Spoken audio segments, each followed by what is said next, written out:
සුබ දවසක් ඔබ සියලු දෙනාට.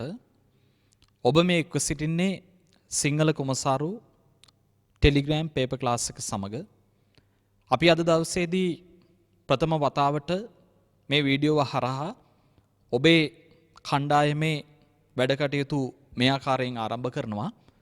සියල්ලට මත්තෙන් අපි පේපර් ක්ලාස් එකේ වැඩ කටයුතු ආරම්භ කිරීමට සූදානම සකසා ගන්නේ A-level 2020 පේපර් එක පාදක කරගෙන ඔබට උසස් පෙළට ලිවීමට නියමිත පේපර් එක එන ආකාරය පිළිබඳ පුළුල් අවබෝධයක් සම්ප්‍රේෂණය කිරීම තුලින් අපි පුතේ මේ වැඩේ කරන්න පාදක කරගන්නේ පසුගිය මාසය තුලදී ලංකාවේ දැවැන්තම විභාගයක් ලෙස පැවතුණු A-level 2020 සිංහල පාස් පේපර් එක. ඔබට A-level 2020 සිංහල පාස් පේපර් එක මේ වෙද්දී අපේ ටෙලිග්‍රෑම් ගෲප් හරහා විකාශනය කරලා තියෙනවා. ඔබට ලබා දීලා තියෙනවා. මම ඔබට උපදෙස් දීලා තිබ්බා ඒ පේපර් එක පොඩ්ඩක් කියවලා බලා ගන්න කියලා. ඒතර දැන් අපි මෙන්න මේ A-level 2020 පේපර් එක හරහා ඔබ A-level ලියන අවුරුද්දේ සිංහල පේපර් එක කොහොම එනවද, ඒක නිර්මාණය වෙන්නේ කොහොමද කියන කාරණය සලකා බලන්නයි මේ සූදානම තියෙන්නේ. අපිට මේ ගමන යද්දී ලොකු නූල් බෝලයක් දිගරින්න තියෙනවා. ඒ ලොකු නූල් බෝලේ දිගරින්න ඉස්සලාම පොටක් පාද ගන්න ඕන. ඒතර දැන් අපි ඉස්සලාම මේ ලොකු නූල් බෝලේ කියන A-level exam එකට තියෙන අපි සිංහල විෂය නිර්දේශය දිගෑර ගන්නට පොට පාද ගන්නේ මෙන්න මේ A-level 2020 පේපර් එක පදනම් කරගෙන පේපර් එකේ ආකෘතිය ස්ට්‍රක්චර් එක හැදෙන ආකාරයත් එක්ක. මම හැමදාම දරුවන්ට මගේ සාමාන්‍ය පන්තිවලදී කියන කතාවක් තියෙනවා. ඒ තමයි පුතේ අපි වැඩ කරන්න ඕනේ කෙලින්ම A-level exam එකට. හරිද? ඔබ කරන හැම වැඩ කටයුත්තක්ම කළ යුත්තේ A-level exam එකට. දැන් ඔබ A-level සිංහල ඉගෙන ගන්නවා කියලා A-level සිංහල විෂය හදාරනවා කියලා නිකන් මෝඩ කතා අහගෙන ඉඳලා මෝඩ රසවින්දනයක් තියාගෙන ඉඳලා වැඩක් නැහැ. මොකද මෝඩ කතා මෝඩ රසවින්දන A-level විභාගයට කිසිසේත්ම වැදගත් වෙන්නේ නැහැ. ඔබ සමහරක් විට A-level ඉගෙන ගන්නවා කියලා කෙටි කතා සංග්‍රහය ඉගෙන ගන්නවා කියලා ඔබට කෙටි කතා ලියන්න පුළුවන් වුණාට වැඩක් නැහැ පුතේ. හරි? ඔබ නූතන පද්‍යයේ කවි අධ්‍යයනය කරනවා කියලා ඔබට කවි අධ්‍යයනය කරන්න පුළුවන් වුණාට වැඩක් නැහැ පුතේ. ඔබ නවකතා හොඳට පරිශීලනය කරනවා කියලා ඔබට නවකතාවක් ලියන්න පුළුවන් වුණාටත් වැඩක් නැහැ. එතන වැඩේ තියෙන්නේ A-level exam එකට ඔබට පුළුවන් වෙන්න ඕනේ කෙටි කතා ਵਿਚාරයට හොඳ උත්තරයක් ලියන්න. එතන වැඩේ තියෙන්නේ A-level සිංහල නූතන පද්‍ය ඒ ප්‍රශ්නෙට විචාර ප්‍රශ්නෙට හෝ රසාස්වාද ප්‍රශ්නෙට ඔබට පිළිතුරු ලියීමේ හැකියාවක් තියෙනවා. ඔබ බැද්දේගම කෙටි කතා වගේ ලොකු බැද්දේගම නවකතා වගේ ලොකු නවකතා සම්පාදනය කරාට වැඩක් නැහැ. බැද්දේගම නවකතාවේ සිල්ලුගේ චරිතය පිළිබඳ විචාරය කිරීමේ හැකියාවක් ඔබට තිබිය යුතුයි. ඒ පදනම ඇති කිරීමේ දැවැන්ත ජාතික මෙහෙවරේ මුල් අඩිතාලම තමයි දැන් මේ අපි තබන්න යන්නේ. ඉස්සල්ලාම අපි බලාගමු පේපර් එකක් නිර්මාණය වෙන විදිය. මොන කටයුත්තක් කරන්න කලිනුත් අපි බලන්න ඕනේ ඒ දේ මොකක්ද කියලා. උදාහරණයක් විදිහට ඔබ වාහනයක් පදින්න යනව නම් පුතේ වාහනේට නැගලා එන්ජින් එක ස්ටාර්ට් කළා ඇක්සලරේටරේ පාගලා සුක්කානම කරගෙන යන එක හරියන්නේ නැහැ පුතේ. ඉස්සලාම් බලන්න වාහනේ වටේ පිටේ ගිහිල්ලා මේ වාහනේ මොකක්ද කියලා. ඊට පස්සේ බලන්න වාහනේ සීට් එකේ පොඩ්ඩක් ඉඳගෙන කොහොමද මට පදවන්න පුළුවන් කියලා. ඊට පස්සේ බලන්න වාහනේ ස්ටාර්ට් කරන තැන කොතනද? හරි? මේ එන්ජින් එකේ පවර් එක කොච්චරද? බ්‍රේක් ගහන්නේ කොහොමද? සුක්කානම කරගන්නේ කොහොමද? හදිස්සියක් වුණාට පස්සේ හෑන්ඩ් බ්‍රේක් එක අදින්නේ කොහොමද? මේ සියල්ල සලකා බලලා තමයි ඔබ වාහනේ ස්ටාර්ට් කරන්න ඕනේ. මම ඊටම ආදරෙන් ඔබට ආරාධනා කරනවා අපි මේ යන වාහනේ උසස්ම ප්‍රතිඵලයක් ලබා ගන්නට හැඩහුරුකම මෙතනදී ලබා ගමු. අපි ඉස්සලාම බලමු මොන දේ කරන්නත් කලින් A-level පේපර් එකක් කියන්නේ මොකක්ද කියලා. ළමයි ගොඩාක් ඉගෙන ගන්න. ළමයි ගොඩාක් ක්ලාස් වලට යනවා. නමුත් ඒ තියෙන ප්‍රශ්න තමයි A-level විභාගයට ගිහිල්ලා පේපර් එක අතට ගන්නකම් ළමයි දන්නේ නැහැ A-level පේපර් කියන මොන ප්‍රශ්නද කියලා. ඒ ප්‍රශ්න හැදිලා තියෙන ව්‍යුහය දන්නේ. ඒ ප්‍රශ්න වලට උත්තර සම්පාදනය කළ යුතු ආකාරය දන්නේ. ඒ වගේම සමහර ළමයි හෙට විභාගයේ තියෙද්දි අද වෙවුල ගෙදර ඉන්නේ ඔන්න ඔය ප්‍රශ්න පත්‍රයේ නිර්මාණය වන ආකාරය පිළිබඳ පෘතුල දැනුමක් ඒ ළමයි සතුව නොපවතින නිසා. මම සාමාන්‍යයෙන් මෙහෙම දෙයක් කියන්නම්. අපි 2021කටත් පේපර් ක්ලාස් කරනවා. අපි 2022කටත් පේපර් ක්ලාස් කරනවා. තව මාස කිහිපයකින් අපි 2023 පටන් ගත්තාම පටන් ගත්ත මොහොතේ උන්ට පේපර් ක්ලාස් කරන. දැන් සමහරුන්ට ඇතිවෙච්ච ප්‍රශ්නයක් තමයි 2021 ළමයිට තව විභාගෙට තියෙන මාස 8යි. උන්ට පේපර් ක්ලාස් කරාට ප්‍රශ්නයක් නැහැ. 2022 උන්ට තව අවුරුද්දයි මාස 8ක් තියෙනවා. ඇයි උන්ට පේපර් ක්ලාස් කරන්නේ? මම ඔබෙන් ප්‍රශ්නයක් අහනවා. ඇයි උන්ට පේපර් ක්ලාස් නොකරන්නේ? එතන පොඩි ප්‍රශ්නයක් තියෙනවා. උන්ට පේපර් ක්ලාස් කරොත් දැන් ඉඳලා උන් හොඳට හැදේ. එතකොට 2021 උන්ට මාස 8ක් විභාගෙට තිබ්බට ඒ මාස 8න් එකක් ගන්න විදිහ අපි මේ පේපර් ක්ලාස් එක උගන්වනවා. 2022 උන්ට අවුරුද්දයි මාස 8ක් තිබ්බට උන්ට ඒකක් ගන්න විදිහක් නෙවෙයි තමන්ගේ දිස්ත්‍රික්කය තුල රෑන්ක් එකක් ගන්න හැටිත් අපි උගන්වනවා. ඒක තමයි මේ අඩිතාලමේ තියෙන ශක්තිමත් බව. ඒ නිසා මම ආදරෙන් ඔබට කියනවා දුවේ පුතේ මේකත් එක්ක නිරන්තරයෙන් රැඳී සිටින්න. මේකේ කරන අභ්‍යාස හොඳට ග්‍රහණය කරගන්න. හැබැයි මෙතන තියෙන දේ තමයි අපි මෙතනදි ටාගට් කරගන්නේ පේපර්ස් පමණයි. මෙතනදි කතා කරන්නේ විභාගයට එන දේ පමණයි. මෙතනදි අපි ටාගට් කරන්නේ විභාගයට බය නැතුව උත්තර ලිවීමේ හැකියාව වර්ධනය කර ගැනීම පමණයි. එහෙනම් ඔක්කොටම කලින් එකී මෙකී නොකී සියලුම කාරණා වලට කලින් අපි බලමු A level paper එකක් කියන්නේ මොකක්ද කියලා. A level සිංහල paper එක විෂය පද්ධතිය අනුව ප්‍රධාන කොටස් දෙකකට බෙදලා තමයි අපිට එන්නේ. ඒතකොට A level සිංහල paper එක ප්‍රධාන කොටස් දෙකයි. පළවෙනි එක තමයි පළවෙනි පත්‍රය. දෙවෙනි එක තමයි දෙවෙනි පත්‍රය. එතකොට මේ පත්‍රයන් දෙක අපිට කවදාවත් A level විභාගයට එක දිනයක් තුල එන්නේ නැහැ. උදාහරණයක් විදිහට 2020 ළමයින්ට පළවෙනි ප්‍රශ්න පත්‍රය සෙනසුරාදා තියෙද්දි දෙවෙනි ප්‍රශ්න පත්‍රය අඟහරුවාදා වැටුණා. හරිද? ඒ කියන්නේ මේක පැහැදිලිවම තියෙන දින දෙකක් තුල. දැන් ගොඩක් ළමයි පටල ගන්නවා පළවෙනි ප්‍රශ්න පත්‍රයේ සහ දෙවෙනි ප්‍රශ්න පත්‍රයේ මාතෘකාව. මොකද ඔබ සියලු දෙනාම ඉන්නේ O level මානසික මට්ටමේ තාම. ඒතර O level මානසික මට්ටමේ නම් පළවෙනි ප්‍රශ්න පත්‍රයේ තිබෙ ව්‍යාකරණ. දෙවන සහ තුන්වන ප්‍රශ්න පත්‍ර කොටස් වල ගොඩක් දුරට තුන්වෙනි ප්‍රශ්න පත්‍ර කොටසක් කියන එකට තිබ්බේ සාහිත්‍ය. හැබැයි මේක සම්පූර්ණයෙන්ම වෙනසක්. මේ වෙනස ඔබට A level ඔබ හඳුනගෙන තියෙන්න ඕනේ. ඒතර මතක තියාගන්න A level පළවෙනි ප්‍රශ්න පත්‍රයේ නිර්මාණය වෙන්නේ සිංහල සාහිත්‍යය තුලින්. දෙවෙනි ප්‍රශ්න පත්‍රයේ නිර්මාණය වෙන්නේ සිංහල භාෂාව සහ ව්‍යාකරණ කියන කොටසත් එක්ක. එතකොට අපිට ප්‍රශ්න පත්‍ර දෙකක් එනවා. පළවෙනි ප්‍රශ්න පත්‍රය සාහිත්‍ය ප්‍රශ්න පත්‍රය, දෙවෙනි ප්‍රශ්න පත්‍රය භාෂාව සහ ව්‍යාකරණ. එතකොට පුතේ පළවෙනි ප්‍රශ්න පත්‍රයට සාමාන්‍යයෙන් අපිට කාලය දෙනවා පැය 3යි විනාඩි 10ක්. දෙවෙනි ප්‍රශ්න පත්‍රයටත් කාලය දෙනවා අපිට පැය 3යි විනාඩි 10ක්. එතකොට සාමාන්‍යයෙන් මේ විනාඩි 10 කියන එක අලුත් මොඩල් ක්‍රමය යටතේ 2019 සිට ක්‍රියාත්මක වෙන්නේ කියවීමේ කාල සීමාව ලෙස. ඒක අපි ඉංග්‍රීසි වලින් කියනවා රීඩින් ටයිම් එකක්. ඒතර ගොඩාක් ළමයි කරන මෝඩ වැඩේ තමයි පැය 3යි විනාඩි 10ක් දීලා තියෙද්දි මේ විනාඩි 10ත් ලියන්න අදාළ කරනවා. හැබැයි ප්‍රශ්නේ තියෙන්නේ ඇයි මේ විනාඩි 10 පේපර් එකකට දුන්නේ? සමහරක් වෙලාවට ඔබට උගන්වන ගුරුවරු ඒ විනාඩි 10 දීමේ අර්ථය දන්නේ නැහැ පුතේ. පාසල් ගුරුවරු පවා සමහරක් විට මේ විනාඩි 10 දීමේ අර්ථය දන්නේ නැහැ. හැම අවුරුද්දකම පේපර් එකක් A level වලට තිබ්බට පස්සේ රිසල්ට් සීට් එකක් ආවට පස්සේ ඒ රිසල්ට්ස් වල ඩේටා ඇනලයිස් එකක් කරනවා විභාග දෙපාර්තමේන්තුව විසින්. ඒතර ඒ කට්ටිය බලනවා තක්සේරු කරලා එක එක විෂයන් තුල පාස් වෙලා තියෙන ෆේල් වෙලා තියෙන ප්‍රමාණය කොච්චරද? ළමයි 100ක් විභාගයට වාඩි වුණා නම් කීයකට A තියෙනවද, කීයකට B තියෙනවද, කීයකට C තියෙනවද, කීයකට S තියෙනවද, කීයක් ෆේල් වෙලා තියෙනවද? ඒ හැම රිපෝට් එකක්ම ඇනලයිස් කරාට පස්සේ ඒ අවුරුද්දේ ප්‍රතිඵල වාර්තාව අනුව ඒක පදනම් කරගෙන ඊළඟ අවුරුද්දේ යම්කිසි වෙනස් කිරීම් කීපයක් විභාග දෙපාර්තමේන්තුව සහ විශේෂයෙන්ම අපේ අධ්‍යාපන ශාස්ත්‍රය තුළ ඉන්න බලධාරීන් විසින් සිදු කරනවා. එලෙස කරපු වෙනස් කිරීමක් තමයි මේ අතිරේක කාලය ලබා දීම. ගොඩාක් ළමයි සිංහල වගේ විෂයකට පමණක් නෙවෙයි පුතේ වෙනත් විෂයන් වලටත් දක්වපු ප්‍රධාන දුර්වලතාව තමයි පේපර් එක හරියට කියවන්න නැතිවීම. හරිද? දැන් අපේ මේ දවස්වල ඔන්ලයින් සිංහල පන්ති ක්‍රියාත්මක වෙනවා. මගේ දරුවන්ටත් මම පැහැදිලිව කියන දේ තමයි පුතේ WhatsApp group එක්ක Telegram group එක්ක පණිවිඩයක් දක්වපුවාම උඩ ඉඳලා පහළට කියවන්න. අපේ ළමයි තුල පොඩි දුර්වලතාවක් තියෙනවා පුතේ. පේපර් එක ගත්ත ගමන්ම ලියාගෙන යෑමේ දුර්වලතාව. එතකොට අපේ ළමයි දකින්නේ පේපර් එකේ එක ප්‍රශ්නයක් විතරයි. දැන් උදාහරණයක් විදිහට මේ සැරේ කෙටි කතා ප්‍රශ්න ඇහුවා දිසොන්චිනාහාමි කෙටි කතාව. හැබැයි ගොඩාක් ළමයි දැක්කේ ප්‍රශ්නය උඩින් බැලුවට පස්සේ දිසොංචිනාහාමි ගැන ලියන්න විතරයි. ගොඩක් කට්ටිය දිසොංචිනාහාමි කෙටි කතාව විතරක් කොහේ ලියලා ආවා. හැබැයි ගොඩක් කට්ටියකට බලන්න බැරි වුණා පුතේ දිසොංචිනාහාමි කෙටි කතාවට ඉස්සරහින් තිබ්බා යථාර්ථ නිරූපණය කියලා වචනයක්. එතකොට යථාර්ථ නිරූපණය කියනක පැහැදිලි කරලා තමයි දිසොංචිනාහාමි කෙටි කතාවට එන්න තිබ්බේ. අන්න ඔතන තමයි ගොඩක් කට්ටියට වර්ධින්නේ.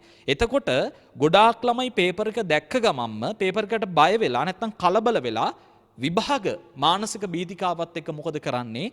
ප්‍රශ්න පත්‍රය හරියට කියවන්නේ නැහැ. එතකොට ළමයා ප්‍රශ්න පත්‍රය කියවන්නේ නැහැ කියලා කියන්නේ ළමයාගේ ප්‍රශ්න පත්‍රය තුල ළමයා පිළිතුරු විදිහට ලියන්නේ ගුණාත්මක ක්වොලිටි එකක් තියෙන උත්තර නෙවෙයි පුතේ.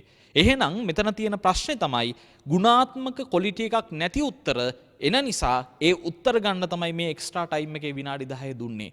මම ඔබට මේ පේපර් ක්ලාස් එක ආරම්භ කරන දිනයේ මේ ස්ට්‍රක්චර් එක කියලා දෙද්දිම කියන පළවෙනි උපදෙස තමයි අනිවාර්යෙන් ඔබ විනාඩි 10 අරගෙන සාහිත්‍ය සහ ව්‍යාකරණ පේපර් එකේ රීඩින් ටයිම් එකේදී ලියන ප්‍රශ්න පත්‍රය හොඳට කියවන්න. තෝරන ප්‍රශ්න ටික හොඳට තෝරන්න. ලියන විචාර ප්‍රශ්න ටික තෝරන්න. රසාස්වාදය මොකක්ද කියලා බලන්න. ඔබ තෝරගෙන කරන්නා වූ සාහිත්‍ය අවබෝධාත්මක ප්‍රශ්නාවලිය සහ අවස්ථා සම්බන්ධයෙන් ප්‍රශ්න සියල්ල තෝරන්න. ව්‍යාකරණ පේපර් එක නම් ඔබ ලියන රචනාව ඔබට තෝරන්න පුළුවන්. හරිද? සාරාංශයේ වචන ප්‍රමාණය ගැන ඔබට හිතන්න පුළුවන්. අවබෝධයේ ප්‍රශ්න වලට පිළිතුරු පිළිබඳ ඔබට හිතන්න පුළුවන්. විශේෂයෙන්ම MCQ පේපර් එකේ ප්‍රශ්න ගැන ඔබට කියවන්නත් පුළුවන්. තෝරගන්න ව්‍යාකරණ ප්‍රශ්න දෙක තෝරන්නත් පුළුවන්. මම ඒ නිසා කියනවා විනාඩි 10 කියන එක අපතේ හරින්න එපා. කෙසේ නමුත් අපි මෙතනදී අවබෝධ කරගත යුත්තේ A level පේපර් එක කොටස් දෙකයි. සිංහල සාහිත්‍ය පේපර් එක, සිංහල භාෂාව පේපර් එක. එක සාහිත්‍ය දෙක භාෂාව පළවෙනි පේපර් එකට පැය 3යි විනාඩි 10ක් එනවා. දෙවෙනි පේපර් එකට පැය 3යි විනාඩි 10ක් එනවා. මේ දෙක තියෙන්නේ දවස් දෙකකදී. දැන් අපි මේකෙන් ගන්නවා ඉස්සල්ලාම සිංහල සාහිත්‍ය පේපර් එක වෙච්ච පළවෙනි ප්‍රශ්න පත්‍රය. එතකොට පළවෙනි ප්‍රශ්න පත්‍රය නිර්මාණය වන්නේ කෙසේද? පළවෙනි ප්‍රශ්න පත්‍රයට ප්‍රශ්න අහන්නේ කොහොමද? මේ ගැන තමයි අපි දැන් කතා කරන්න සූදානම් වෙන්නේ. ආදරණීය දුවේ පුතේ, පළවෙනි ප්‍රශ්න පත්‍රයේ සාහිත්‍ය පේපර් එක විදිහට අපිට එද්දී ඒකේ ඇත්තටම තියෙනවා පළමු ප්‍රශ්නය කියලා කොටස. හරිද? මේ පළමු ප්‍රශ්නය කියන්නේ ප්‍රශ්න වැලක් සහිත කොටස.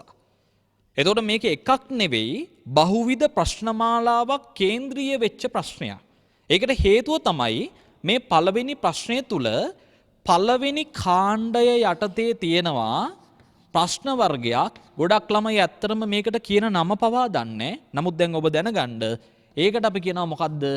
සාහිත්‍ය අවබෝධාත්මක ප්‍රශ්න. හරිද පුතේ? සාහිත්‍ය අවබෝධාත්මක ප්‍රශ්න. එතකොට සාහිත්‍ය අවබෝධාත්මක ප්‍රශ්න කොටස් කීපයක් යටතේ එනවා. ඒ කොටස් ටික තමයි අර එන්නේ ආ, ඊට පස්සේ ඈ, ඊට පස්සේ ඊ, ඊට පස්සේ ඌ වගේ අංකවලින්. එතකොට ආ, ඈ, ඊ, අපි මෙතන ඊ කියලා දාමු. ඊ, ඌ වගේ කොටස් වලින් එනවා. සාමාන්‍යයෙන් ඇත්ත කතාව කිව්වොත් මෙතන ප්‍රශ්න කොටස් 1යි 2යි 3යි 4යි 5ක් එනවා. හරිද? ඔබ ළඟ පේපර් එක තියෙනවා නම් ඔබට මේක බලන්න පුළුවන්. මම කලින් ඒක ඔබට ලබා දුන්නා. මම විශේෂ ඉල්ලීමක් ඔබෙන් කරලා තිබ්බා. පේපර් එක සාකච්ඡා කරන වෙලාවේ ස්ට්‍රක්චර් එක කතා කරන වෙලාවේ අතිරේක කොළ තියාගෙන අවශ්‍ය දේ සටහන් කරගන්න, පේපර් එක අවශ්‍ය වුණොත් ළඟට ගන්න. එතකොට මේ පළවෙනි කොටසේ සාහිත්‍ය අවබෝධාත්මක ප්‍රශ්න කියන කොටසේ අයන්න, ඇයන්න, ඉයන්න, ඊයන්න කියන මේ මූලික ප්‍රශ්න 4 එන්නේ කොයි කොටසෙන්ද පුතේ? පුරාතන ගද්‍ය කියන කොටසෙන්. ඒක පැමිණෙන්නේ පුරාතන ගද්‍ය කියන කොටසෙන්. එතකොට මෙතන තියෙනවා ඌ කියලා කොටසක්. ඌ කියන කොටස එන්නේ පුතා ගුත්තිල කාව්‍යෙන්. ගුත්තිල කාව්‍යෙන්. එතකොට මෙතන ප්‍රශ්න ඔක්කොම ගත්තාම ප්‍රශ්න 5ක් තියෙනවා. මේ ප්‍රශ්න 5න් ඔබ පිළිතුරු ලිවිය යුත්තේ 4කට පමණයි. එතකොට ප්‍රශ්න 5ක් තියෙනවා. ප්‍රශ්න 5න් ඔබ පිළිතුරු ලිවිය යුත්තේ 4කට පමණයි. එතකොට මෙතන සාහිත්‍ය අවබෝධාත්මක ප්‍රශ්න විදිහට තියෙන ආ, ඈ, ඊ, ඌ කියන කොටස් 5න් 4කට ඔබ ලියද්දී මොන විදිහේ ප්‍රශ්නද එතන තියෙන්නේ? එතන තමයි පුතේ තියෙන්නේ ඡේදයක් හෝ කවි දෙකක් දීලා ප්‍රශ්න 4ක් අහනවා. උදාහරණයක් විදිහට මට්ට කුණ්ඩලී වස්තුවේ ඡේදයක් දීලා ඒ ඡේදය අනුසාරයෙන් ප්‍රශ්න 4ක් අහනවා. ඒ අහන ප්‍රශ්න පිළිබඳ අපි වෙනම දවසකදී පේපර්ස් කතා කරන මොහොතේදී මම ඔබට කියන්නම්. මේ ප්‍රශ්න ටයිප් එක මතක තියාගන්න. ඒවට තමයි අපි කියන්නේ සාහිත්‍ය අවබෝධාත්මක ප්‍රශ්න. එතකොට පළවෙනියටම අපිට තියෙන්නේ සාහිත්‍ය අවබෝධාත්මක ප්‍රශ්න. එතකොට පළවෙනි 4 එනවා පුරාතන ගද්දෙන්. ඒ කියන්නේ සද්ධර්ම රත්නාවලිය, සද්ධර්මාලංකාරය, පූජාවලිය සහ ජාතක කතා. ඊට පස්සේ තව එකක් එනවා ගුත්තිලයෙන්.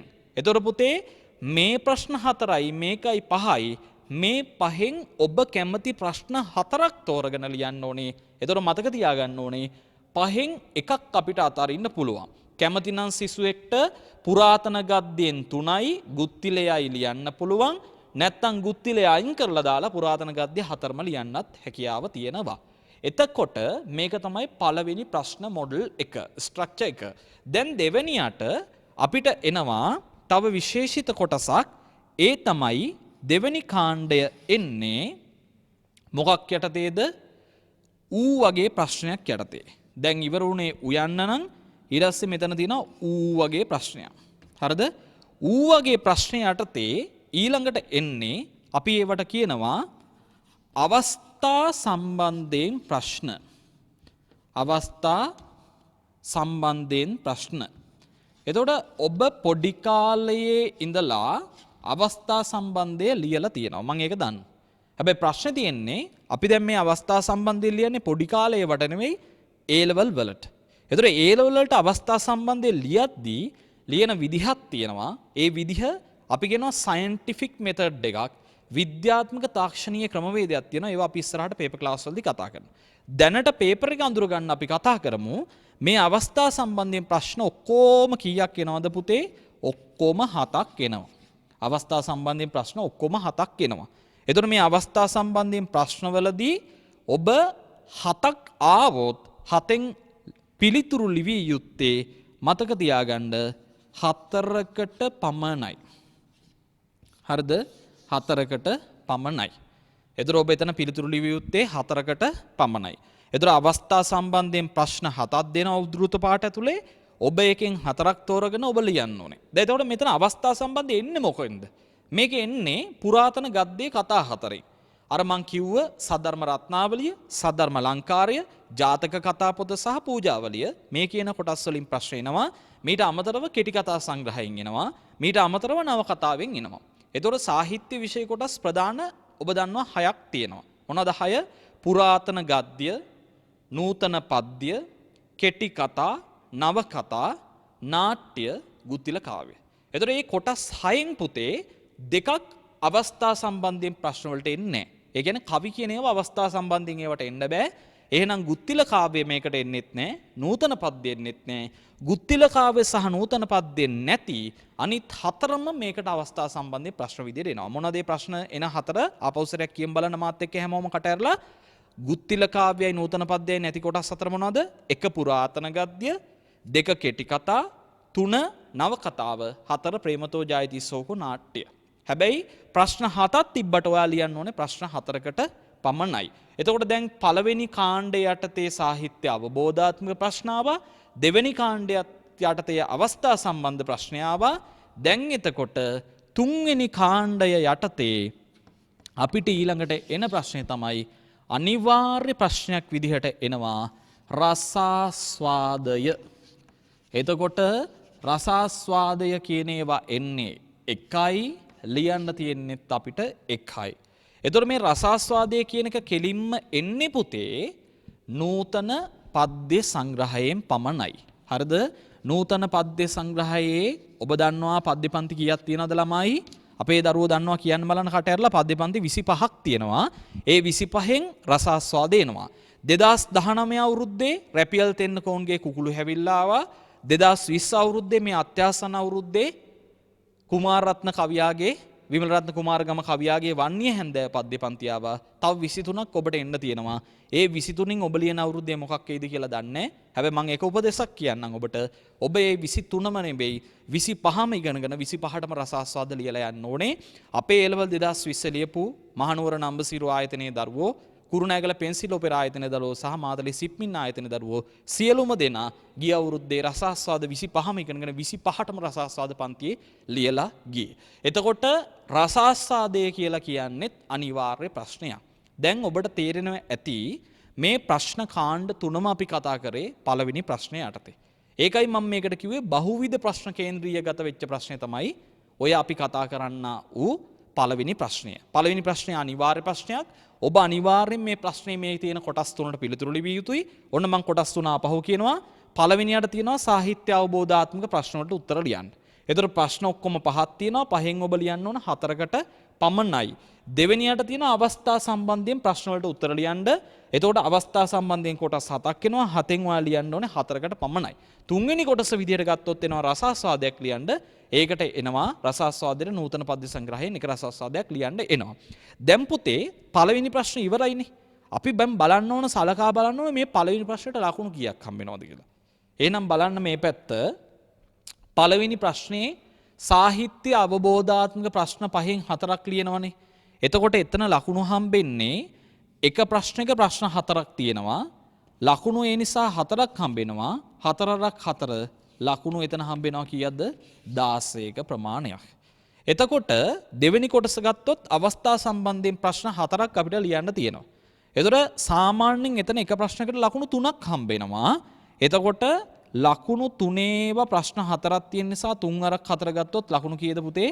ලකුණු 12ක් එතන හම්බෙනවා. එතකොට දැන් මෙතන රසාස්වාදය කියන එක ගත්තාම කොහොමත් එකයි ලියන්න තියෙන්නේ. ඒ ලියන අනිවාර්ය ප්‍රශ්නෙට ලකුණු 12ක් හම්බෙනවා.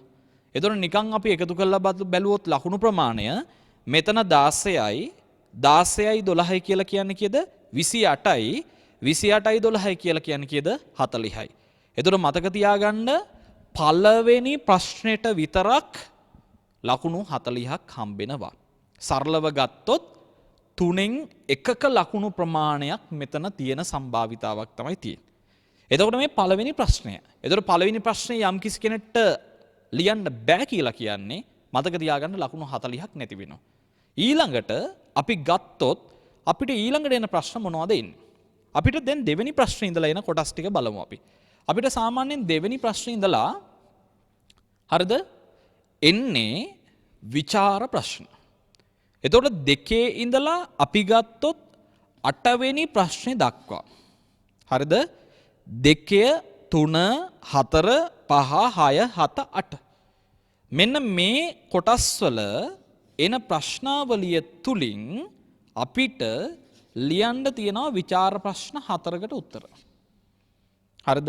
ඒ කියන්නේ සාමාන්‍යයෙන් අපි ගත්තොත් 2 ඉඳලා 8 දක්වා ප්‍රශ්න සාමාන්‍ය මට්ටමින් ගත්තොත් 7ක් තියෙනවා. හරිද? සාමාන්‍ය මට්ටමින් ගත්තොත් ඕකේ ප්‍රශ්න අපි ගත්තොත් 7කට ආසන්න ප්‍රමාණයක් තියෙනවා. එතකොට මේ සාමාන්‍ය මට්ටමින් තියෙන ප්‍රශ්න වලින් 4ක් තෝරගෙන අපි පිළිතුරු ලිවීම කළ යුතුයි. එතකොට මේ සාමාන්‍ය ප්‍රශ්න 7 හැදෙන්නේ මෙහෙමයි. දෙවෙනි ප්‍රශ්නේ ඉඳලා 8 වෙනි ප්‍රශ්නේ දක්වා විචාර 7 නිර්මාණය වෙන්නේ සිලබස් එකට අනුව. එතකොට පළවෙනි විචාර ප්‍රශ්නේ නිර්මාණය වෙනවා පුතේ සද්ධර්ම රත්නාවලිය හෝ මොනවා වලින්ද කියන බලන්න සද්ධර්ම රත්නාවලිය හෝ ජාතක කතා. ඔබ ළඟ පේපර් එක තියෙනවා නම් බලන්න පුළුවන් 2020 අයියලා අක්කලාට ආපු ප්‍රශ්න පත්‍රය. දෙවෙනි ප්‍රශ්නේ නිර්මාණය වෙනවා සද්ධර්මා ලංකාරයේ හෝ පූජාවලිය. හරිද? ඊට පස්සේ අපි ගත්තොත් පුතේ තුන්වෙනි ප්‍රශ්නය නිර්මාණය වෙනවා ඊට පස්සේ කොටස ගුත්තිල කාව්‍ය. හරි? ඊට පස්සේ හතරවෙනි ප්‍රශ්නේ නිර්මාණය වෙනවා කෙටි කතාවලින්. පස්වෙනි ප්‍රශ්නේ නිර්මාණය වෙනවා මොකෙන්ද? නව කතාවලින්. ඊට පස්සේ අපි ගත්තොත් හයවෙනි ප්‍රශ්නේ නිර්මාණය වෙනවා නූතන පද්‍යෙන්. අවසානට තියෙන ප්‍රශ්නේ හත්වෙනි ප්‍රශ්නයක් විදිහට එන කොටස තමයි නාට්‍ය ප්‍රශ්න. එතකොට ඔය කියන්නා වූ විෂය කරුණු 6 පදනම් කරගෙන. හරිද? 6 කිව්වේ මම අර 2 සහ 3 ප්‍රශ්න දෙකම ඉන්නේ පුරාතන ගද්‍යයට. ඒ විෂය කරුණු 6 පදනම් කරගෙන ප්‍රශ්න ප්‍රධාන 7ක් එනවා. 7න් 4ක් අපිට ලියන්න පුළුවන්. මම දන්න විදිහට මම ගොඩාක් අහලා තියෙන විදිහට මම ගොඩක් හොයලා බලලා තියෙන විදිහට A level සිංහල ප්‍රශ්න පත්‍රයේ තරම් ඔප්ෂන් තියෙන ප්‍රශ්න පත්‍රයක් තවත් නැහැ. ඒකට හේතුව පුතා විචාර ප්‍රශ්න සියල්ලක්ම හරිද? 7ක් දුන්නට පස්සේ 4ක් තෝරන්න තියෙනවා කියන්නේ 3ක්ම නිකම්ම වාට අතරින්න පුළුවන්. මේක මාර ඔප්ෂන් එකක් නේ. මේ ඔප්ෂන් වෙන ප්‍රශ්න පත්‍රවල නැහැ. ගොඩක් ප්‍රශ්න පත්‍රවල තියෙන කෙලින්ම ගත්තොත් ඒ ප්‍රශ්න අනිවාර්යෙන් හදන්න ඕනේ සීමා සහිත ප්‍රමාණයක් තියෙන. මෙතන පුතා කෙලින්ම භාගයට භාගයක් ප්‍රශ්න අතරින්න පුළුවන්. ඒ කියන්නේ ප්‍රශ්න 7ක් තියෙනවා නම් 4ක් ලියන්න තියෙනවා කියන්නේ 3කටම පුකට පයින් ගහලා එලවන්න පුළුවන්. ඒතර මේ ප්‍රශ්න 4 අපි හරියට මුලින් ඉඳලා ට්‍රේනින් කරන්න ඕන. හරි? අපි මේ පේපර් ක්ලාස් එකේ ට්‍රේනින් එක ඔබට හරියටම කියලා දෙනවා. ඔබේ මයිලටම වදින විදිහට කියලා දෙනවා. ඔබ හරියට ඒ දේ ගන්න. ඒතර දැන් මෙතන ලකුණු හම්බෙන විදිහ බැලුවොත් ප්‍රශ්න 4ට ලකුණු හම්බෙන්නේ එක විචාර ප්‍රශ්නයකට ලකුණු 15ක් හම්බෙනවා. ඒතර විචාර ප්‍රශ්න 4යි තියෙන්නේ 15 සරක් 4 කියලා කියන්නේ ලකුණු ප්‍රමාණය එතන කීයක් හම්බෙනවද? 60යි. හරිනේ පුතේ වැඩේ. මේ 2 සිට 8 දක්වා ප්‍රශ්න 4කට තියෙන ලකුණු 60යි.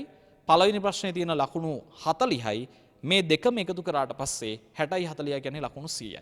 ඒතර සිංහල පේපර් එකේ අපි ගත්තොත් සාහිත්‍ය කියන කොටසට ලකුණු හම්බෙනවා 100ක්. මේ 100 හැදෙන හැටි යලිත් ඔබට මම සරලව සාරාංශකරණයක් ඔස්සේ පැහැදිලි කරනවා. බලන්න මේ පැත්ත පළවෙනි ප්‍රශ්නයට ලකුණු 40ක් හම්බෙනවා. ඒ පළවෙනි ප්‍රශ්නේ ප්‍රධාන කොටස් 3ක් තියෙනවා. පළවෙනි කොටස තමයි සාහිත්‍ය අවබෝධාත්මක ප්‍රශ්න. ඒ කියන්නේ අපිට පුරාතන ගද්‍යයෙන් ප්‍රශ්න 4යි, ගුත්තිල කාව්‍යයෙන් ප්‍රශ්න 1යි, ප්‍රශ්න 5ක් දෙනවා. ඡේද 4කුයි කවි 2කුයි දීලා ප්‍රශ්න 4 ගහන අහන කොටස් තියෙනවා. ඒකට තමයි සාහිත්‍ය අවබෝධාත්මක ප්‍රශ්න කියලා කියන්නේ. ඒ ප්‍රශ්න 5න් අපි ලියන්න ඕන 4කට පමණයි. එතකොට ලකුණු හම්බෙනවා ඒකට 16ක්. අංක 2 තමයි අවස්ථාව සම්බන්ධයෙන් ප්‍රශ්න ඔක්කොම 7ක් දෙනවා. ඒ 7 නිර්මාණය වෙන්නේ පුරාතන ගද්‍යයෙන්, කෙටි කතා වලින්, නව කතාවෙන්, ඊට පස්සේ ගත්තාම නාට්‍යෙන්. ඒ 7න් 4කට උත්තර ඔබ ලියන්න ඕනේ. ලකුණු ප්‍රමාණය ගත්තොත් එතන 3/4 ලකුණු 12යි, ලකුණු 12ක් හම්බෙනවා. ඊට පස්සේ අපි ගත්තොත් තුන්වෙනි කොටස තමයි පළවෙනි ප්‍රශ්නේ රසාස්වාදය කියන එක. රසාස්වාදයට නූතන පද්‍ය සංග්‍රහයේ පද්‍ය 25න් එකක් එනවා, ලකුණු 12ක් හම්බෙනවා. ඊට පස්සේ 2 සිට 8 දක්වා තියෙන ප්‍රශ්න 7ක් තියෙනවා. ඒ ප්‍රශ්න 7න් විචාර ප්‍රශ්න 4ක් තෝරලා ඔබ ලියන්න ඕනේ. ඒක හැදෙන්නේ 15ක් 4 ලකුණු 60ක් විදිහට. එතකොට පළවෙනි ප්‍රශ්නේ ලකුණු 40යි, දෙවෙනි ප්‍රශ්නේ ලකුණු 60යි, දෙක එකතු කරපුවහම ලකුණු 100ක් නිර්මාණය වෙනවා. එතකොට ඇත්තම කතාවකුත් පුතේ සාහිත්‍ය පේපර් එකේ ප්‍රධාන ප්‍රශ්න වර්ග ගත්තොත් තියෙන්නේ කීයක්ද? ඔබෙන් මම ප්‍රශ්නයක් අහනවා. විශේෂයෙන් මේ ප්‍රශ්නෙට 2021 ළමයින්ට හොඳට උත්තර දෙන්න පුළුවන් වෙන්න ඕනේ. 22 පොඩි උන්ට නම් තාම මේක තේරෙන්නේ නැහැ. හැබැයි ඔබට මේක උත්තරයක් විදිහට දෙන්න බැරි නම් පුතා ඔබ ඉන්නේ ඊටාම ප්‍රාථමික මට්ටමක කියලා මතක තියාගන්න. දැන් මේක මම කියලා දීපු ස්වරූපයත් එක්ක ඔබට කියන්න බැයි නම් අපිට ප්‍රශ්න වර්ග කීයක් එනවද කියලා එතන ප්‍රශ්නයක් තියෙනවා. දැන් මම මේ නිකන් A level ප්‍රශ්න පත්‍රයේ බොරුවට නිකන් මගේ පුකේ අමාරුවට ඔහේ කියාගෙන ගියේ නැහැ. මට අන්තිමේට මේක කියලා දුන්නාට පස්සේ උත්තරයක් ඕනේ. ඒ උත්තරේ තමයි ඔබේ සාර්ථකත්වයේ අර්ථය. ඇත්ත කතාවකෝත් මේ ප්‍රශ්න පත්‍රයේ නිර්මාණය වෙන ස්වරූපය බලපුවහම ප්‍රශ්න වර්ග තියෙන්නේ 4යි. පළවෙනි ප්‍රශ්න වර්ගය තමයි සාහිත්‍ය අවබෝධාත්මක ප්‍රශ්න කියන එක. දෙවෙනි ප්‍රශ්න වර්ගය තමයි අවස්ථාව සම්බන්ධයෙන් ප්‍රශ්න කියන එක. තුන්වෙනි ප්‍රශ්න වර්ගය තමයි රසාස්වාදය කියන ප්‍රශ්නේ. හතරවෙනි ප්‍රශ්නේ තමයි විචාර. දැන් ඔබට තේරෙනවා ඇති මේකට මහන්සි වෙන්න ඕනේ ආකාර 4කට විතරයි. එක තමයි සාහිත්‍ය අවබෝධාත්මක ප්‍රශ්න වලට ට්‍රේනින් කරන්න ඕනේ. දෙක තමයි අවස්ථා සම්බන්ධයෙන් ප්‍රශ්න වලට ට්‍රේනින් කරන්න ඕනේ. තුන රසාස්වාදයට ට්‍රේනින් කරන්න ඕනේ. හතර විචාර ප්‍රශ්න වලට ට්‍රේනින් කරන්න ඕනේ. දැන් ළමයි අහන ප්‍රධාන ප්‍රශ්නයනේ සර් කොහොමද සිංහල පාඩම් කරන්න කියලා. ඇත්ත කතාව කියන්නේ පාඩම් කරන්න ඕන පුතේ ওই කොටස් 4 හරහා. ඔබ ඉස්සලාම පාඩම් කරන්න සාහිත්‍ය අවබෝධාත්මක ප්‍රශ්නයට කොටස් ටික, දෙවෙනියට රෙඩි වෙන්න අවස්ථා සම්බන්ධයෙන් වලට කොටස් ටික, තුන්වෙනියට රෙඩි වෙන්න ඕන රසාස්වාදයට සෙට් වෙන්න, හතරවෙනියට විචාර වලට සෙට් වෙන්න ඕනේ. එතකොට ඔබ හෙට විභාගයේ තියෙනවා නම් සාහිත්‍ය පේපර් එකේ අද හවස වෙද්දී, අද හවස 5-6 වෙද්දී ඔබ මේ සියල්ල ඉවර කරලා තියෙන්න ඕනේ පාඩම් කරලා. මම මගේ දරුවන්ට කියන්නේ එච්චරයි, මං උන්ට උගන්වන්නෙත් එච්චරයි. නැත්තම් ඔබට ඒ සාමර්ථ්‍යයක් කිසිසේත්ම ගන්න බෑ. ඒකම වගකීමෙන් කියනවා. එහෙනම් සාහිත්‍ය අවසානට විශ්ලේෂණය කරන කාරණේ බලද්දී ප්‍රශ්න වර්ග 4යි එන්නේ. සාහිත්‍ය අවබෝධාත්මක ප්‍රශ්න, අවස්ථාව සම්බන්ධයෙන් ප්‍රශ්න, රසාස්වාද ප්‍රශ්න සහ විචාර ප්‍රශ්න. දැන් අපි යනවා දෙවෙනි කොටසට. දෙවෙනි කොටස දිහා බලුවට පස්සේ අපිට කියන්න පුළුවන් මේ දෙවෙනි කොටස දෙවෙනි පේපර් එක තියෙන වෙනස් දවසක. ඒ වෙනත් දවසක තියෙන පේපර් එකේ නම අපි කිව්වා ව්‍යාකරණ සහ භාෂාවනේ. අපි නිකන් ව්‍යාකරණ කියලා ගමු. නිකන් ග්‍රැමර් පාර්ට් එකක් කියලා ගමු. එතකොට ඒක මතක තියාගන්න ලේසියි. පළවෙනි ප්‍රශ්න පත්‍රයේ සාහිත්‍ය, දෙක ව්‍යාකරණ කියලා මතක තියාගත්තොත් ගොඩක් හොඳයි. දැන් මේ ව්‍යාකරණ ප්‍රශ්න පත්‍රය නිර්මාණය වෙන්නේ කොහොමද? ඇත්ත කතාව කිව්වොත් පුතේ මේකේ ප්‍රධාන කොටස් දෙකක් තියෙනවා. හරිද? මේකේ ප්‍රධාන කොටස් දෙකක් තියෙනවා. මේ පළවෙනි කොටස, මේ දෙවෙනි කොටස. එතකොට පළවෙනි කොටස යටතේ තමයි පළවෙනි ප්‍රශ්නේ තියෙන්නේ. පළවෙනි කොටස යටතේ පළවෙනි ප්‍රශ්න පත්‍රයේ තියෙනවා. පළවෙනි ප්‍රශ්නයට අපි කියනවා ඒකේ නම තමයි MCQ. මොකද්ද? MCQ. සිංහලෙන් මේක අපි නම් කරනවා මොකක් කියලාද? බහුවර්ණ ප්‍රශ්න පත්‍රය. එතකොට බහුවර්ණ ප්‍රශ්න පත්‍රයේ සාමාන්‍යයෙන් ප්‍රශ්න ඔක්කොම ගත්තාම 20ක් තියෙනවා. ඒකේ ප්‍රශ්න 20ක් තියෙනවා. සමස්ත ව්‍යාකරණයෙන්ම තමයි මේ ප්‍රශ්න 20 නිර්මාණය වෙන්නේ. ඔබ බය වෙන්න එපා පුතේ. අපි ওই බහුවර්ණ ප්‍රශ්න පත්‍රය කියලා අරගෙන ওই ප්‍රශ්න පත්‍ර කොටස නිර්මාණය වන ආකාරය, හැදෙන විදිය, ප්‍රශ්නේ ආකාරය, උත්තර ලියන්න ඕන ආකාරය ඔක්කොම මේ ටෙලිග්‍රෑම් පේපර් ක්ලාස් එකේ ඔබට කරනවා ඉස්සරහට. ඒකල්ලා දෙවෙනි කොටස යටතේ තමයි දෙවෙනි ප්‍රශ්නේ පටන් ගන්න. හරිද? දෙවෙනි කොටස යටතේ දෙවෙනි ප්‍රශ්නේ පටන් ගන්නවා. හැබැයි දෙවෙනි කොටස යටතේ තියෙන දෙවෙනි ප්‍රශ්නය කොටස් දෙකකින් යුක්තයි. ඒකේ ආ කියලා කොටසක් තියෙනවා, ආ කියලා කොටසක් තියෙනවා. එතකොට ආ කියන කොටසේ අපිට තියෙන්නේ අවබෝධය ප්‍රශ්නය. මොකද්ද මේ අවබෝධය ප්‍රශ්නය කියලා කියන්නේ? සාමාන්‍යයෙන් අපි ගත්තොත් අවබෝධය ප්‍රශ්නයක් කියලා කියන්නේ පුතේ ඡේදයක් දීලා අපෙන් ඒ ඡේදයේ අනුසාරයෙන් ප්‍රශ්න 6ක් අහනවා, අපි ඒකට උත්තර ලියන්න ඕනේ. ඊට පස්සේ ආ කොටස යටතේ තියෙනවා සාරාංශයක් කරන්න. එතකොට සාරාංශය කියලා කියන්නේ අපිට දීලා තියෙනවා ලොකු ඡේදයක් හෝ ඡේද දෙක තුනක්, ඒක තුනින් එකක් වන පරිදි අපි සාරාංශ කළ යුතුයි. ඒ කියන්නේ වචන 150ක් තියෙනවා නම් තුනෙන් එකක් කියන්නේ කීයද ළමයි? 150 තුනෙන් බෙදුවොත් වචන 50යි. ඊට පස්සේ අපි ගත්තොත් මේකේ තුන්වෙනි ප්‍රශ්නය අපි මේ පැත්තෙම ලියාගමු. එතකොට ලේසි. තුන්වෙනි ප්‍රශ්නේ ගත්තොත් තුන්වෙනි ප්‍රශ්නේ ඇවිල්ලා රචනාව.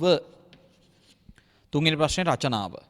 එතකොට මේ රචනාව කියන ප්‍රශ්නේ අපිට සාමාන්‍ය මාතෘකා 5ක් විතර දෙනවා. ඒ මාතෘකා 5න් අපිට ලියන්න තියෙන්නේ 1යි.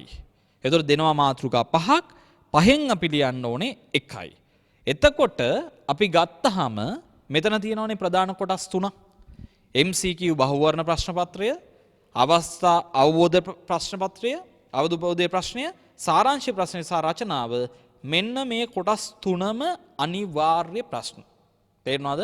මේ කොටස් තුනම අනිවාර්යයි. හැමෝම මේ කොටස් තුන කරන්න ඕනේ. එතකොට අපි මේකේ ලකුණු ප්‍රමාණය පොඩ්ඩක් බැලුවොත් සාමාන්‍යයෙන් MCQ ප්‍රශ්න 20ට ලකුණු 20ක් හම්බෙනවා. හරිද? ඊට පස්සේ අවබෝධ ප්‍රශ්න පත්‍රයේ අවබෝධ ප්‍රශ්නේ ප්‍රශ්න 6ක් තියෙනෝනේ. 6ට ලකුණු දෙක ගානේ ලකුණු 12ක් හම්බෙනවා. එතන ලකුණු 12ක් හම්බෙනවා. ඊට පස්සේ අපි ගත්තොත් සාරාංශය ගත්තාම සාරාංශය ඇවිල්ලා ප්‍රධාන පෙළේ ප්‍රශ්නයක්. ඒ සාරාංශය කියන ප්‍රධාන පෙළේ ප්‍රශ්නෙට ලකුණු කීයක් හම්බෙනවද? 13ක් හම්බෙනවා. එතන 13ක් හම්බෙනවා. හරිද? එතන 13ක් හම්බෙනවා. ඊට පස්සේ රචනාව කියලා කියන්නේ ප්‍රශ්න පත්‍රයේ තියෙන භාෂාව ප්‍රශ්න පත්‍රයේ විතරක් නෙවෙයි සාහිත්‍ය ප්‍රශ්න පත්‍රයේ තියෙන ලොකුම ප්‍රශ්නේ. පේපර්ස් දෙකේම තියෙන ලොකුම ප්‍රශ්න මේකයි. ඒකට හේතුව ලොකුම ලකුණු ප්‍රමාණයක් ඒකට හම්බෙන්නේ ලකුණු ඔක්කොම 25යි. දැන් අපි මේ ලකුණු ටික එකතු කරලා බැලුවොත් ව්‍යාකරණ පේපර් එකේ අනිවාර්ය ප්‍රශ්න වෙච්ච MCQ ප්‍රශ්නය, අවබෝධය, සාරාංශය, රචනාව මේ ඔක්කොටම ලකුණු හම්බෙනවා. එකතුව ගත්තොත් 20යි. හරිද? 13යි. ඊට පස්සේ 13යි කියලා කියන්නේ 25යි. 20යි 25යි කියලා කියන්නේ 45යි. ඊට පස්සේ මෙතන 25යි කියන්නේ කීයද? 50යි 70යි. පුතේ මේ අනිවාර්ය ප්‍රශ්න කොටස් 3ට ලකුණු 70ක් හම්බෙනවා. එතකොට මේක ඔබ විසින් හරියටම ග්‍රහණය කරගත යුතු කොටසක්. ඒකල්ලා අපි බැලුවට පස්සේ 4 වෙනි ප්‍රශ්නේ ඉඳලා ඔන්න බලන්න පුතේ 4 වෙනි ප්‍රශ්නේ ඉඳලා 8 දක්වා ප්‍රශ්න තියෙනවා. මේ පේපර් එකේ 4 ඉඳලා 8 දක්වා ප්‍රශ්න තියෙනවා. එතකොට 4 වෙනි ප්‍රශ්නේ ඉඳලා 8 දක්වා ප්‍රශ්න ඔක්කොම කීයක් තියෙනවද? 4 ඉඳලා 8 දක්වා ප්‍රශ්න ගත්තොත් ප්‍රශ්න 5ක් තියෙනවා. මේ ප්‍රශ්න 5ට අපි නමක් කියනවා. මේවට තමයි අපි කියන්නේ තෝරා ගන්නා ව්‍යාකරණ ප්‍රශ්න. ඒවට අපි කියනවා තෝරගන්නා ව්‍යාකරණ ප්‍රශ්න. වැඩේ තියෙන්නේ පහම අපි ලියන්න ඕනේ. පහෙන් ලියන්න තියෙන්නේ 2යි. මම ඒකනේ කිව්වේ සිංහල පේපර් එක තරම් A level වලට ඔප්ෂන් තියෙන වෙන එක පේපර් එකක්වත් නැහැ. විචාර තිබ්බා කීයක්ද 7ක්. 7න් ලියන්න තිබ්බේ විචාර 4යි. තෝරගන්න ව්‍යාකරණ ප්‍රශ්න 5ක් තියෙනවා. පහෙන් ලියන්න ඕන 2යි 3කට කෙලින්ම පුකට පයින් ගහලා අයින් කරන්න පුළුවන්. එතකොට පුතේ මෙතන මේ 4 සිට 8 දක්වා විවිධාකාරයේ ව්‍යාකරණ ප්‍රශ්න එනවා. හැබැයි ඔබට හැකියාවක් තියෙන ඕන ඔය ප්‍රශ්න 5ටම උත්තර ලියන්න. දැන් මගේ සමහර දරුවෝ 2020 level exam එක ලියලා ඉල මට කියපු එකම කාරණේ තමයි සර් 5ටම ලියන්න පුළුවන් අපිට. පුතේ මේ 5ටම ලියන්න හැකියාව හදන්න බෑ පුතේ. ඒක ඔබ හදා ගන්න ඕන. ඒතර මේ හදා ගැනීම සඳහා මට ඕනනම් උපකාර කරන්න පුළුවන්. මේ ඔබට කරන්නේ වෙනි උපකාරයක්. ඒතර ආදරණීය දුවේ පුතේ මෙන්න මේ ව්‍යාකරණ කොටසේ තියෙන තෝරගන්න මේ ව්‍යාකරණ 4 සිට 8 දක්වා තියෙන ප්‍රශ්න 5න් 2ක් ඔබ ලියන්න ඕනේ. හැබැයි වැඩේ කියන්නේ ඔබට මේක ඔක්කොම පුළුවන් වෙන්න ඕන හරියට ඉගෙන ගන්න. ඒතර සාමාන්‍ය 4 වෙනි ප්‍රශ්නේ නිර්මාණය වෙන්නේ කර්තෘකාරක කර්මකාරක වාක්‍ය 15ක් අනුසාරයෙන්. හරි. 5 වෙනි ප්‍රශ්නේ නිර්මාණය වෙන්නේ සාමාන්‍යයෙන් ප්‍රධාන ව්‍යාකරණ වර්ග දීලා ඒ ව්‍යාකරණ වර්ගවල අනු අංගය අහනවා. වාක්‍යයක් දීලා පද 3ක් කළු කරලා ප්‍රධාන ව්‍යාකරණ වර්ගය දෙනවා. මේක සංදි. එහෙනම් ඔබ ලියන්න ඕන මොන සංදිද? අන්න ඒ විදිහට අනු අංගය අහනවා. දැන් ඔබ පේපර් එක තියෙනවා නම් බලන්න ළඟ 5 වෙනි ප්‍රශ්නේ. ඊට පස්සේ 6 වෙනි ප්‍රශ්නේ කියලා කියන්නේ ඇත්තම කතාව කිව්වොත් බහු ව්‍යාකරණ කොටස් සහිත ප්‍රශ්නය. ඒ කියන්නේ ව්‍යාකරණ කොටස් කීපයක් බද්ධ වෙලා තියෙනවා. පළවෙනියට පදවල අර්ථය විග්‍රහ කරගන්නට හිස් තැන් පුරවන්න තියෙනවා. ඒතර තවත් තැනකදී විභක්ති නම් කරන්න තියෙනවා. දැන් ගිය අවුරුද්දේ 2019 ඇවිල්ලා තිබ්බ පුතා සංදි ප්‍රශ්නයක් ඔකට. 2020 ළමයිට එතනට ඇවිල්ලා තිබ්බා ලේඛන ව්‍යවහාරය ලියන ප්‍රශ්නයක්. ඒ ප්‍රශ්න මාරු වෙනවා. ඒතර විරාම ලක්ෂණ කොටසක් තියෙනවා එතන. ඔබ බලන්න පේපර් එක තියෙනවා ප්‍රකෘතිකතනේ විකෘතිකතනේ කරන්න කියලා කොටසක් තියෙනවා. අන්න ඒ වගේ බහුවිධ ව්‍යාකරණ අංග කීපයක් ඒ ප්‍රශ්නේ සන්නද්ධ වෙලා තියෙනවා. ඒක කරලා අපි ගියොත් 7 වෙනි ප්‍රශ්නෙට 7 වෙනි ප්‍රශ්නේ පුතේ ඡේදයක් දීලා ඒ ඡේදයෙන් ප්‍රශ්න 5ක් අහනවා. ඒ ප්‍රශ්න 5 අහන්නේ අකාරාදී පිළිවෙල ලියන ප්‍රශ්නයක්. පිල්ලම් භාවිතය පිළිබඳ ප්‍රශ්නයක්. ක්‍රියාපද තියෙන ප්‍රශ්නයක් අහනවා. ඒ වගේම පුතා යම් ආකාරයකට සමහරක් වෙලාවට ගත්තාම ඔය සිංහල හෝඩියේ මූර්ධ ජකුරු මහ ප්‍රාණ අල්ප ප්‍රාණ අකුරු සම්බන්ධයෙන් ප්‍රශ්නත් අහනවා. මේ විදිහේ ප්‍රශ්න 5ක් එකේ කැටි වෙලා තියෙනවා. 8 වෙනි ප්‍රශ්නේ විදිහට අන්තිම ප්‍රශ්න විදිහට එන්නේ අලුත්ම කොටසක් යටතේ හදපු ප්‍රශ්නයක්. ඒ තමයි ෂෝට් නෝට් ප්‍රශ්නය. මාතෘකා 5ක් දුන්නට පස්සේ 3ක් තෝරගෙන කෙටි සටහන් ලිවිය යුතුයි. ඒතර මේ 5 පිළිබඳ අපිට පූර්ණ අවබෝධයක් තියෙන්න ඕන. ලියන 3 පිළිබඳ ඊට වඩා අවබෝධයක් තියෙන්න ඕන ලකුණු ගැනීම සඳහා. මෙන්න මේ විදිහේ ප්‍රශ්න 5ක් එද්දී ඒකට ලියන්න තියෙන්නේ උත්තර 2යි. ප්‍රශ්න උත්තර 2යි ලියන්න තියෙන්නේ. ඒතර මේ එක ප්‍රශ්නයකට ලකුණු 15ක් හම්බෙනවා. එහෙනම් ප්‍රශ්න 2යි තියෙන්නේ 15ක් ලකුණු හම්බුණා කියලා කියන්නේ අවසානට මේකෙන් හම්බෙනවා ලකුණු කීයක්ද ඔක්කොම 30ක්. ඔබට මතක ඇති අනිවාර්ය ප්‍රශ්න අතර තියෙන පළවෙනි කොටසේ අපිට ලකුණු හම්බුණා කීයක්ද පුතේ? 70ක්. ඒකේ හම්බුනේ මෙහෙමයි බහුවර්ණ කොටසට ලකුණු 20යි. අවබෝධයට ලකුණු 12යි. සාරාංශයට ලකුණු 13යි. රචනාවට ලකුණු 25යි. එතකොට මේ ඔක්කොගේම එකතුව ලකුණු 70යි. ඊට පස්සේ අපිට එහා පැත්තේ තියෙනවා තෝරගන්න ව්‍යාකරණ ප්‍රශ්න දෙකක්. අංක 4 සිට 8 දක්වා තියෙන ප්‍රශ්න පහෙන් දෙකකට උත්තර ලියන්න ඕනේ. අපි ඊට පස්සේ ගත්තොත් 15 ඒවා දෙකක් කියන්නේ ලකුණු 30යි. එතකොට 70යි 30යි කියන්නේ ලකුණු 100යි. එතකොට අපි කතා කරන මතක තියාගන්න ව්‍යාකරණ පේපර් එකටත් හම්බෙන්නේ ලකුණු 100යි. දැන් එතකොට සාහිත්‍ය පේපර් එක වෙච්ච පළවෙනි ප්‍රශ්න පත්‍රයට ලකුණු 100ක් හම්බෙනවා. ව්‍යාකරණ පේපර් එක වෙච්ච දෙවෙනි පේපර් එකට ලකුණු 100ක් හම්බෙනවා. එතකොට 100යි එකතු කරාට පස්සේ 200යි 200 කෙලින්ම අපිට කීයෙන් බෙදනවද? දෙකෙන් බෙදලා තමයි ලකුණු කීයක් හම්බෙනවද කියලා දාන්නේ. එතකොට ඔබ ලියන සෑම ප්‍රශ්නයකම ඔබට හමු වෙන සෑම ලකුණක්ම දෙකකට බෙදෙනවා. දැන් ඔබ ගෙදර එනවා නම් හිතාගෙන මට ලකුණු 10යි තියෙන්නේ කියලා ඔබට හම්බෙන්නේ ලකුණු 5යි. 20යි කියලා හිතනවා නම් ඔබට හම්බෙන්නේ ලකුණු 10යි. දැන් පුතේ මේ විදිහට තමයි පේපර් එක නිර්මාණය වෙන්නේ. මම හිතනවා ඔබට මේ පේපර් එක නිර්මාණය වන ආකාරය පිළිබඳ දල අවබෝධයක් එන්න ඇති. අපි දැන් ඔය කියලා දීපු ව්‍යාකරණ පේපර් එක සහ සාහිත්‍ය පේපර් එකේ ප්‍රශ්න කොටස් තමයි වෙන වෙනම පේපර් ක්ලාස් එක තුල තෝරගෙන සිදු කරන්නේ. මම නැවත වතාවක් ඔබට පේපර් එක මුල සිට අග දක්වා තේරුම් කරලා දෙනවා, අවබෝධ කරලා දෙනවා, පැහැදිලි කරනවා. ඒතර ඔබ මොකද කරන්න ඕනේ?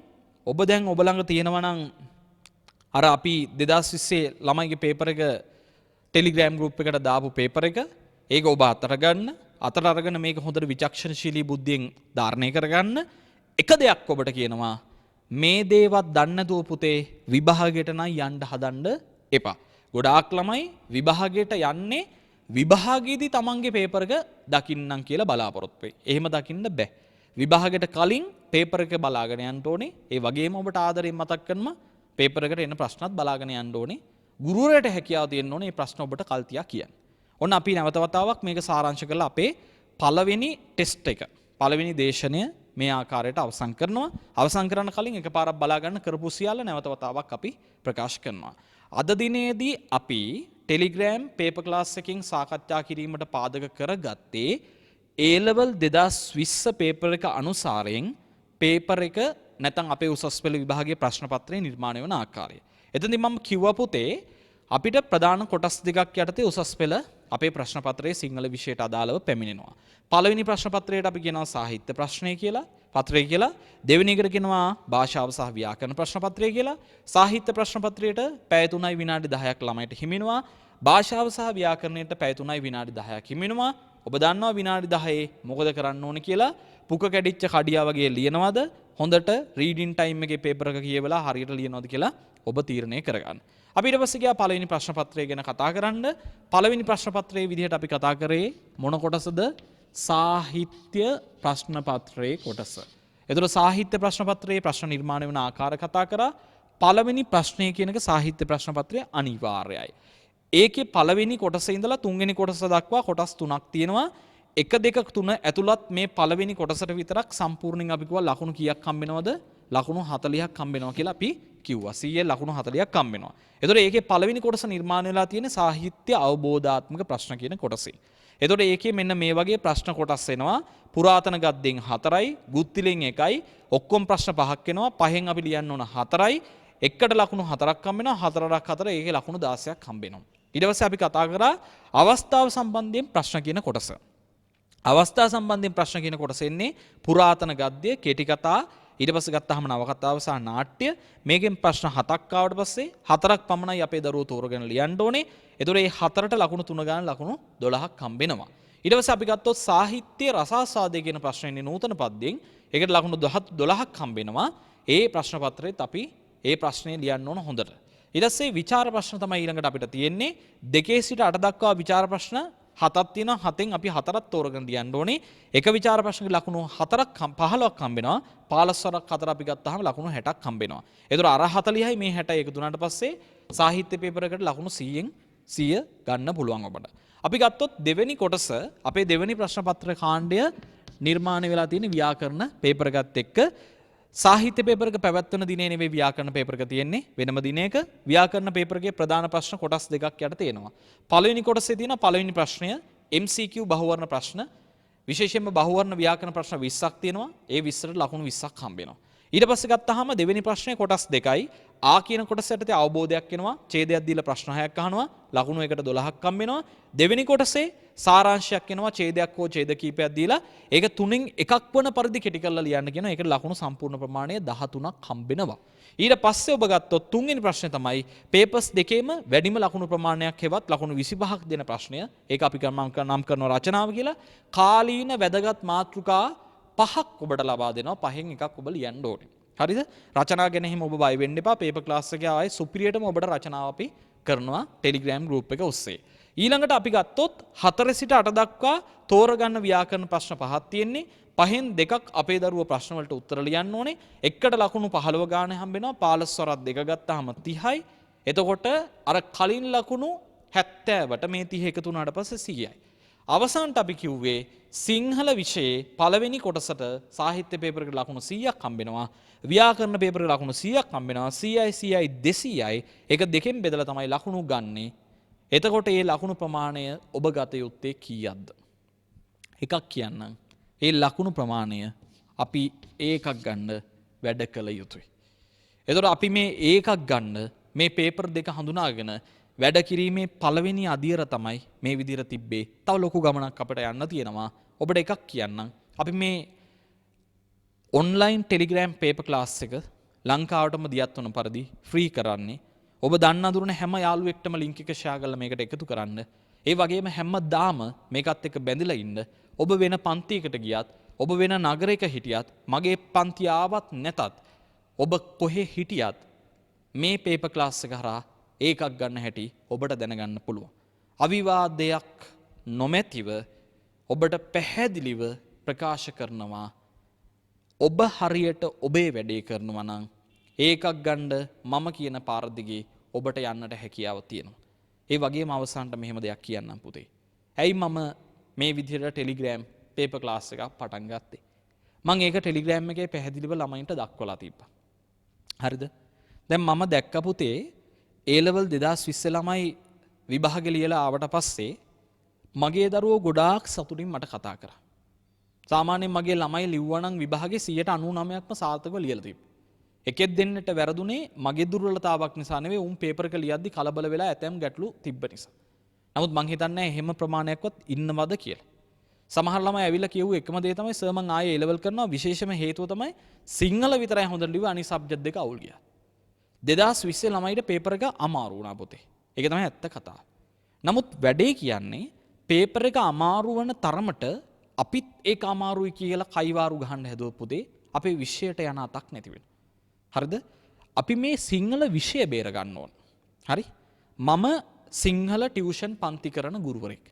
මහනුවර, කුරුණෑගල, මාතලේ කියන නගර තුනේ වැඩිම ඒ ප්‍රමාණය බිහි කරමින් අපි අපේ ආයතනවල දරුවන්ට උගන්වනවා.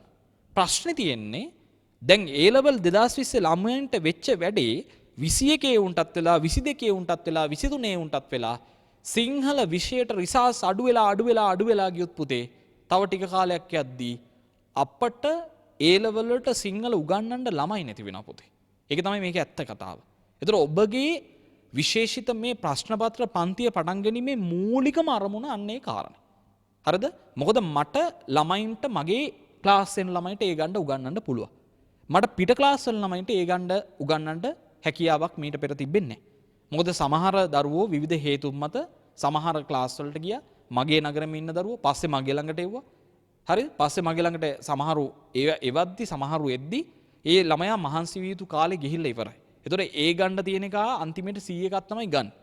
හැබැයි අපරාධේ ඌ කාලකන්ණියෙක් වෙනවා එතනදී. ඒ නිසා ආදරණීය දුවේ පුතේ මම බැලුවා 2020 ළමයිගේ විභාගයේ තිබීමත් එක්ක සමාජයේ යම් විපරීත භාවයක් සිදු වුණා. මගේ උන් ටික හොඳට එක්සෑම් ලිව්වා. මම ඒ ගැන සතුටුයි. මම සාමාන්‍යයෙන් කියන්නේ අපේ උන්ට උඹලා පාස් වුණොත් ඇති කියලා.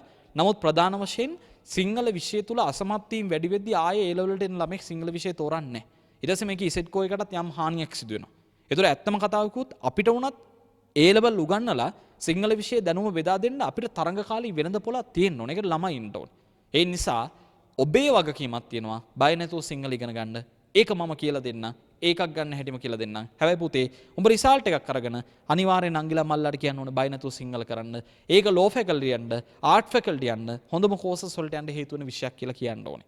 ඒතර A level 2020 විභාගයේ අමාරු වෙද්දි සමහර ගුරුවරු මුහුණු පොතේ සටහන් තිබ්බා මේ පේපර් එක ළමයිට අසාධාරණයි. එහෙම වැඩක් වුණා කියලා. පුතේ පේපර් එකක් ළමයිට සාධාරණ හෝ අසාධාරණ වෙනවද කියන්න ඕනේ ගුරුවරයා නෙමෙයි. හරිද? ගුරුවරයාගේ යුතුයකම තමයි ළමයාට පේපර් එක හොඳ මට්ටමින් ආවත් නරක මට්ටමින් ආවත් එන පේපර් එක මොකද්ද උට ලියන්න දැනුම හදලා තියෙන්න ඕනේ එතනට. මගේ උන්ට මම 2020 උන්ට එහෙමයි හැදුවේ දැනුම. මේ පේපර් ක්ලාස් එකේ ඉන්න පුතේ උඹලට දැනුම හදන්නේ මේ විදිහට. පේපර් එක අමාරු වුණත්, පේපර් එක ලේසි වුණත්, පේපර් එක උඩු යටිගුරු වුණත් පුතේ විෂය දැනුමක් උඹ ළඟ තියෙනවා නම් අනිවාර්යෙන්ම මොන ප්‍රශ්නේ කොයි විදිහට ආවත් ලියන එක පේපර් එක ලියනවාම තමයි. මම දන්නවා දැන් මේ වීඩියෝ එක බලද්දි අපිට මේ වීඩියෝ එක ප්‍රකාශ කරනවා කියද්දි නොමිලේ තියෙනවා කියද්දි ඔක්කොම එකතු වෙනවා. හැබැයි මේ සමහරක් වෙලාවට වීඩියෝ බලන්නේත් අර ඇම්මක් තියෙන උන් විතරයි. ඒ නිසා මට වැදගත්කමක් තියෙන්නේ තේ ඇම්මක් තියෙන උන්ගේ ඒ ඇම්ම අරගෙන උන්ට හොඳ රිසල්ට් එකක් අරන් දෙන්න. ඒ නිසා තමයි අපි මේ වැඩේ කරන්නේ. යලිත් ඔබට කියනවා මේක ඇවිල්ලා සද් කාර්යයක් විදිහට මම කරන්නේ පිනට කියලා හිතන්න එපා. මේක නිකන් නොමිලේ ලබා දෙන පින් දන්සලක් නෙවෙයි. මේක අප විෂය නගා සිටුවීමට අපේ දිස්ත්‍රික්ක තුල දිස්ත්‍රික් ප්‍රමුඛයන් බිහි කිරීමට වලපල්ලට යන්නා වූ සිංහල භාෂාවට A-level කලාව තුළ අරුතක් එක්කිරීමට දරන ප්‍රයත්නයක් කියලා අමතක කරන්න එපා. යාළුවෝ ඔක්කොටම පණිවිඩය කියන්න. අපි ටෙස්ට් එක දෙකෙන් හම්බෙනවා අලුත්ම වැඩ කොටසක් යටතේ. අපේ ටෙස්ට් අංක 1 තමයි A-level පේපර් එක හඳුනා ගැනීම. ටෙස්ට් අංක 2 යටතේ ඒ හඳුනාගත්ත පේපර් එකේ කොටසින් කොටසට ගිහිල්ලා ප්‍රශ්න පත්‍ර බොහෝ ප්‍රමාණයක් සාකච්ඡා කරමු. ඔබෙන් ඉල්ලීමක් කරනවා අද උගන්වපු දේ හරියට මතකේ තබාගෙන වැඩ කරන්න. තවත් වැඩ කරන සොඳුරු දිනකදී අපි හමු වෙමු. එතකන් ඔබට සුබ සතියක් ප්‍රාර්ථනා කරනවා.